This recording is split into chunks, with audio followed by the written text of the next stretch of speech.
14 দিনে ঢাকা বিশ্ববিদ্যালয়ে গণত্রাণ কর্মসূচিতে সংগ্রহ হয়েছে 11 কোটি টাকার বেশি। ত্রাণ প্যাকেজে খরচ হয়েছে পৌনে 2 কোটি টাকা। সন্ধ্যায় টিএসসিতে সংবাদ সম্মেলনে এসব হিসাব দিয়েছে বৈষম্য বিরোধী ছাত্র আন্দোলন। বাকি টাকা খরচ করা হবে দুর্গতদের পুনর্বাসনে। এর মধ্য দিয়ে গণত্রাণ সংগ্রহ শেষ করা হয়েছে।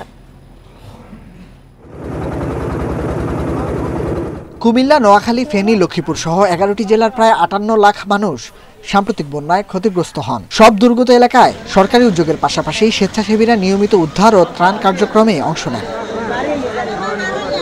বৈষম্য বিরোধী ছাত্র আন্দোলনের গণত্রাণ সংগ্রহের আয়োজন চলে ঢাকা বিশ্ববিদ্যালয়ের টিএসসিতে। এতে যোগ দেন বিভিন্ন শ্রেণী পেশার মানুষ। টিএসসিতে 22 আগস্ট থেকে শুরু হওয়া গণত্রাণ কর্মসূচিতে এ পর্যন্ত সংগ্রহ হয়েছে 11 কোটি 10 লাখ টাকা। আর খাবার বিতরণ ও ত্রাণ প্যাকেজে খরচ হয়েছে 1 কোটি 75 লাখ টাকা। বুধবার এক সংবাদ সম্মেলনে এ তথ্য জানায় ছাত্র নেতারা।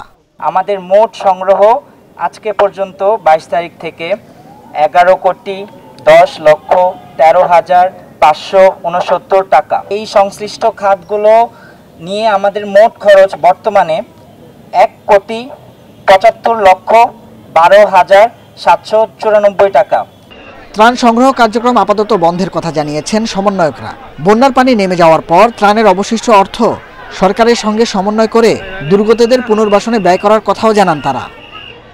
আর সরকারের সাথে সমন্বয় করে আমরা সামনে যে পুনর্বাসনের কার্যক্রমটি সেটি আমরা আমাদের জায়গা থেকে তাদেরকে সর্বোচ্চ সহযোগিতা করব। বিভিন্ন জেলায় যে ধরনের ক্ষয়ক্ষতি হয়েছে সেটির মাঠ পর্যায়ে থেকে আমরা আমাদের জায়গা থেকে আমাদের সমন্বয়কদের ভলেন্টিয়ারদের যে পর্যবেক্ষণ সেটি গ্রহণ করব।